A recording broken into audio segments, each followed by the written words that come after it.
Uy, hapit naman gyud mo mga tiwas kasagaran ninyo. Sige magitag ingon, labi na inig rosaryo, inig misa, sige mansan mog simba dinhi, sige magitag ingon, moabot ka namo ang imong gingharian. Kakita na mo sa gingharian sa Ginoo. Wala. Mao nga. Matud pa ni Jesus, giklaro niya nga ang gingharian sa Dios dili lugar, dili butang nga makita sa atong mata. Nga naman, anhi na siya mahitabo sa atong kasing-kasing. Mao na siya importante kayo nga ato gina siyang huptan nga ang Ginoo di ay dinhis kalibutan muhari sulod sa atong kasing-kasing. Unya kon ang Ginoo ni hari na sa imong kasing-kasing, makita na nimo siya everywhere. Makita na nimo siya diha sa naong sa imong mga isig katao, diha sa mga butang, diha sa mga sitwasyon, diha sa mga panghitabo sa imong palibot. Makita na nimo siya basta naa na siya sa imong kasing-kasing. Hindi mo too mo wa nya nakakita na mo sa gingharian sa Ginoo. May kang wa di sa to pa wa siya di sa imong kasing-kasing. Ikaw na bilingi ako no imong tupad ingna siya nakakita na kas Ginoo sa akong naong. Ingna nakita ni mong Ginoo dinhi sa akong naong. Ang uban wa mo lingi nga naman wa man sana sila Ginoo sa ilang kasing-kasing. Niingon si Kristo, higugmaa ang imong kaaway, pero kung ang gingharian sa Dios wa gani din hisod sa imong kasing-kasing, ang makita nimo sa imong kaaway demonyo. Mao na ron kanang na naggubat, they are calling each other demon, animal, kriminal, terorista. Ang ilang nakita pulos gyud negative, bitin sa payuban, way kasing-kasing sa nang pong genocide. Mao na nga kay ang akong nakita nimo animal lang ka, puspusan tikang animal ka. Nakita nako nimo yawa man ka, patyon tikang yawa ka. Nakita nako nimong banaha ka, yawa man ka, palayason tika kay kanang yawa kinahanglang palayason gina. Cast out demons. Ako kang palagputon dinhi aning maong kompanya, kay hudas ka dinhi, ahas ka dinhi, bitin ka, mabudhion ka, traidor ka, papahawaon ti ka dinhi, buanga ka, kay buang ka, di ka kasabot sultihan. Mao na itong makita. Ikaw kay libakira kay kanako, karon na kanser na ka, muduol-duol ka nako, mayrag nga matay kang buanga ka. Kana ra atong nakita. Gibiyaan ko nimo, nitipon ka sa imong kabit nya, karon mo balik na kanakong panuwaya ka. Uy, lupad ug asa ka padong, wa na kay luna aning balaya. Di ba? La patay ka niya, pero naan na gani nimo ang gingharian sa Ginoo. Kadtong nangabit nga nibiya nimo, ikakita nimo moingon ikakaluoy sa akong bana, wa pagyud kahinomdom nako nga iyang asawa nya. After mga 30 years mo balik siya nimo, ay salamat ni balik na gyud in town, Lord thank you kaayo, gakson dayon nimo imong bana, muabot unta kanimo ang gingharian sa Dios. Nya moingon day imong bana, ikaw baya maoy kingdom of God in my life.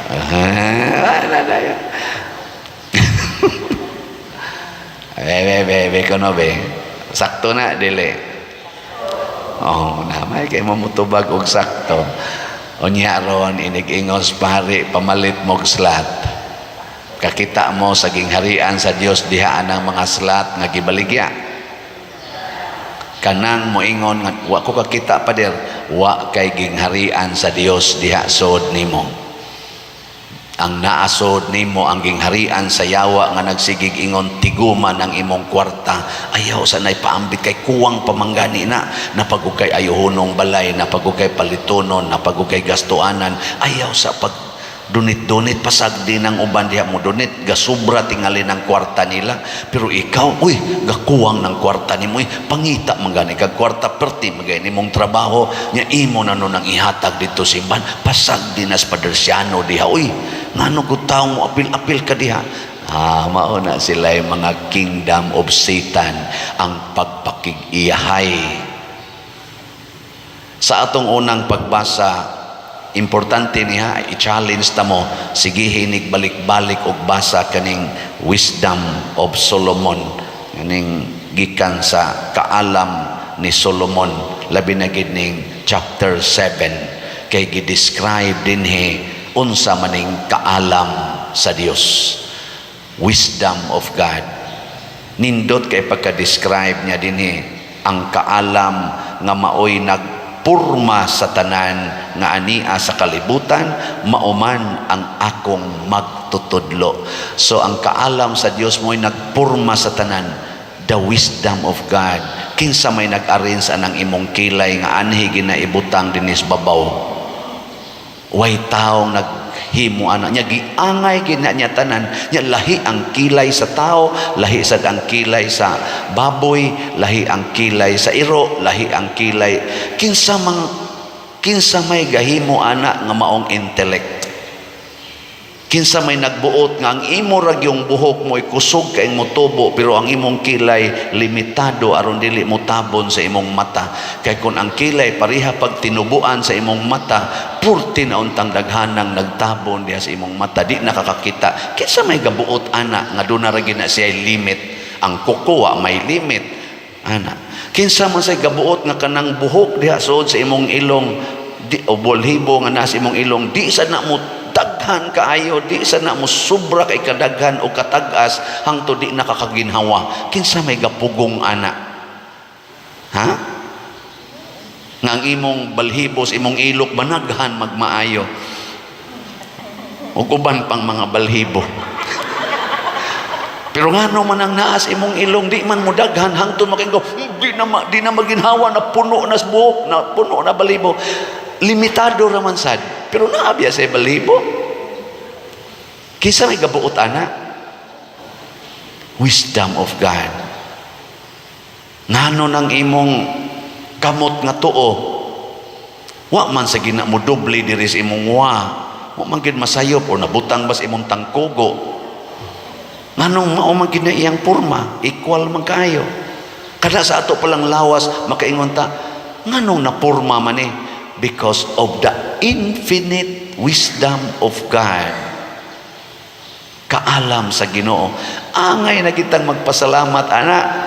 Nganong niputi man ang imong buhok, nganong ang uban ito man ana, nganong niblan man ang ilang buhok, ang ato dinhi ito man, ngano ang atong ilong dinhi mubo man, ila dito tag-as man, nganong ang atong color dinhi brown man, ang ila dito puti man. Wisdom of God.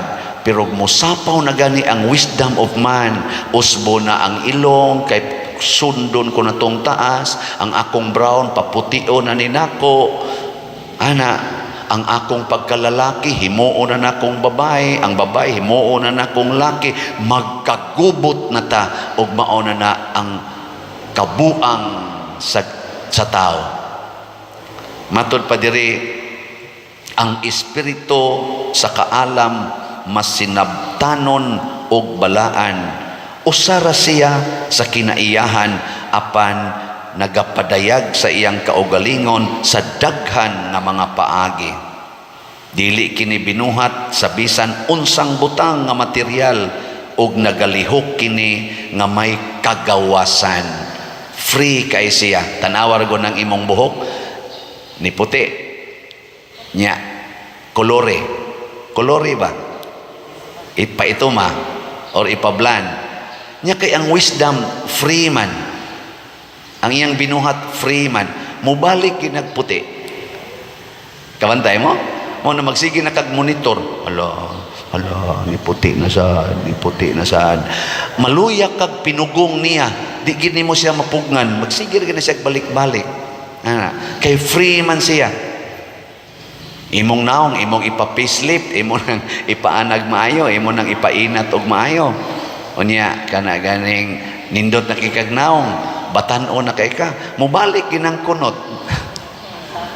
Mubalik na Tanawa, di ba inigmata ni mo kunot na sa kikagnaong, imo na sa tong hidhiran, imo na sa tong imo agad adto na sa kas parlor, gasto na sa kagmaayo. Mo gasto kag grabe kay imo siyang pugnan, mupadayon gina siya. Labi na gid ning iyang gidesign na kamatayon. Kanang kamatayon free gid na siya, di gid na nimo mapugnan bisag unsaon nimo inom og daghan kayong vitamins, bisan pag unsa na imong himuon i-clone na nimo para din adyo ka mamatay. Ang namatay kadtong clone mao na sa tuy buhi, ingka di naman to mamatay pa der istoryahe, mamatay ra na kay free gid na, kay design na sa wisdom ang death. Sige, lingay mong tupad na may pamamalitag slat. Ayaw pagsigig pugong. Nga naman, sa sige nimong pugong kay imo yung ibutang ang imong future, imong isecure ang imong future, mas stress na hinuong kakabantay mo ana. Sige ragog tigom og kwarta, nya protektahe gid ang imong kaugalingon, mas stress ka. Ipanghatag ragod, ipanghatag ba? Para karon maligya tag slat para maningadtos mga kabos natong kaigsuonan atong taga-agbugas karon inig birthday nako dool na rabalang karon 24 manghatag tag bugas labing minus 3,600 ka mga pamilya kay 60-60 magpaayo pagitag mga balay nga mga labing minus 60 ka buok karon nagsugod na og pagpangayo kanib dako-dako gining gastuhonona unya mao nang maligya tag slat. Unsa may mahitabuan pugni imong kaugalingon, ayaw tabang, ayaw gyud panghatag ba? Nawa, di ba maproblema gyud ka? No. Magsige na kag karatol, magsige na kag kabalaka, magsige na kag ka-stress, malibog ka nga ngano man nga naaman ta ko'y trabaho, pero daghan kay kog utang. Na ako'y sweldo pero purti na kong utang daghan nagalisod yung maayo tungod kay wa ka mosunod sa wisdom of God. Ang imong gisunod ang imong wisdom. Nakalampos naman ta kog eskwela pero guol lang yapon, daghan lang yapon kog worries. Na promote naman ta ko sa akong trabaho, daghan lang yapon kog kabalaka, wa lang yapon ko'y peace of mind and heart. Nga naman, wa pamusod nimo ang kingdom of God. Kay wa ka nagsunod sa wisdom of God. Salamat sa nagsunod sa wisdom of God og nipalit og slat nato ang atong SBF dag para na atong kumbinto. Kaninoon hinay gyud kaayo ang iyang halin pero sagdi lang ang wisdom of God nahibaw man sana nga God has His own time. Atong halin as of yesterday 256 pa ka slots sa SBF dag niya naapay 59,744 slots nga available na niya sa ato sang sitio Christ Transforming Union para ni sa atong ipahimo atong mga projects nga akong gidamgo as of yesterday na natay halin 18,260 na pay 21,740 nga available tag 100 pesos per slot ni siya nga naa ni 60 slot challenge nga tag 6,000 na nasa tay na dawat nga 60 slot challenge nga 158 ka 60 slot challenge atong pakpakan ang namalit niini. Salamat kayo. Angayan ba kong mabalaka niini dili gyud ngano man ang wisdom sa Ginoo nga nahibaw sa tanang kasing-kasing nga matod pa diri mura siyag bildo, mura siyag kahayag nga nakatsusi gyud sa tanan nga bisag ang kinagamyang buling dili makalusot niini kay makita gyud nahakita sa kasing-kasing ninyong mga naminaw aning akong humili kamurong ni adinhi o kanang naas online nakakita siya o niya mutandog na siya sa inyong kasing-kasing og moingon palit na nyag imo na siyang isalikway sorry maratol gyud ka sa imong kinabuhi naabitay ning testimonya nako ingon siya Father ako gibuwagan ko sa akong asawa after mga 22 years nga minyo mi bana ni siya bana gi-divorce siya siyang asawa kay tuwa naman sila sa gawas gapuyo niya may gani Father kay pag divorce niya nako kana ganing nakapaminaw nako sa imong mga wali adtong panahos pandemic ang nahitabo nakahukom siya na sundon ko ning giingon ni Father Siano lalaki siya niya buguyon nga laki mo bitang ang iyang asawa buwag niya kay di sila magkasinabot kay naa siya mga bisyo ana nga di kauyon or mga buhat nga di kauyon ang iyang asawa after 22 years gibuwagan gid siya na sila'y anak nga duha ba to tulo duha pagbuwag na kuno niingon siya siyang kaugalingon kani para nako wisdom of God gito iyang gisunod ingon siya sundon ko ning giingong Padre Siano nga walay premarital sex kunwa ko'y kasal sa babae di ko makig-sex kay ngiyang asawa pag-file og divorce wada ngatig duha ka tuig naminyo man day glain so gaduda siya nga duna natoy iring-iring daan siya wa na gid niya buhata ang pagpakig-engage og babae hangtod karon niya ingon siya nako pagkita namo Father salamat gyud kayo nindot kay akong gibati Father pagbuwag ko nako sa akong asawa pag divorce niya nako kay ang akong tanang sweldos una ako magyong ihatag niya kanang allowance na malaiyang ihatag nako pag divorce na mo Father gidagid na niya tanan Father negative gyud ko as in negative nang nangakap na lang ko kapuy-an ngadto ko sa akong igsuon puyo na lang ko dito zero gyud ko Father pero karon Father kana ganing sa sige na akong paningkamot hinay-hinay nakapalampos pagyud ko sa akong duha ka anak akong nagastuan o niha kana na ang nanakoy residence nga ako gyud dito sa US ug dinhi sa Pilipinas unya sige kog hatag Father sige sa kog palitan ang imong slot nindot kay akong gibati nako yang sa imong gibati in relation sa imong wife in siya love gyapon ako siya Father giampo gyapon ako sila nga magmaayo ilang kinabuhi sa iyarong bag-ong bana nindot ano nako niya open pa ka og nailaing babaeng makig ihatag sa Ginoo nimo siya open kay ko Father pero ako gining isaad padayonon ko na gid ni ang akong celibate until married nakaanak ko nako mas buutan pa manoon ni siya nako noon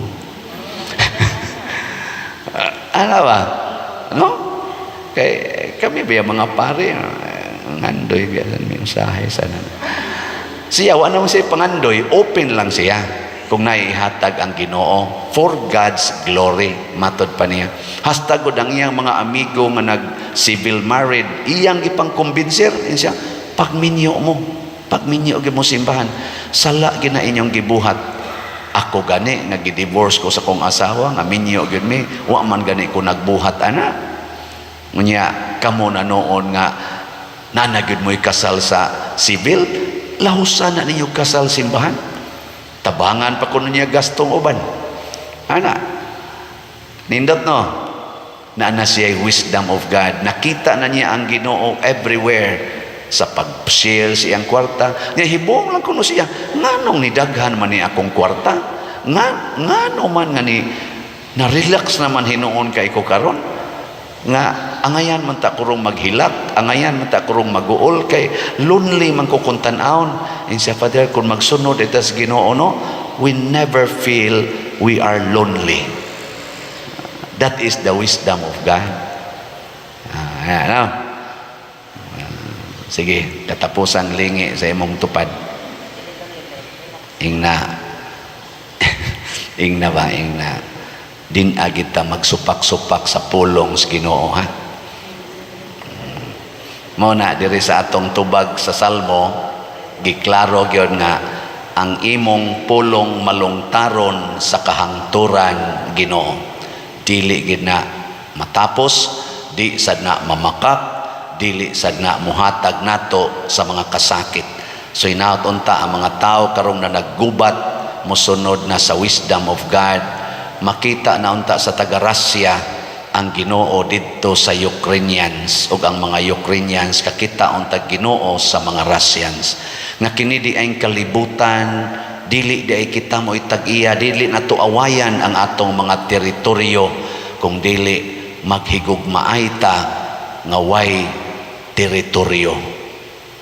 Kanabang, let us not build walls of divisions, but bridges of love and friendship. No? Waman mo ayo, di man sad mo yun. Sige na, nindog na ta.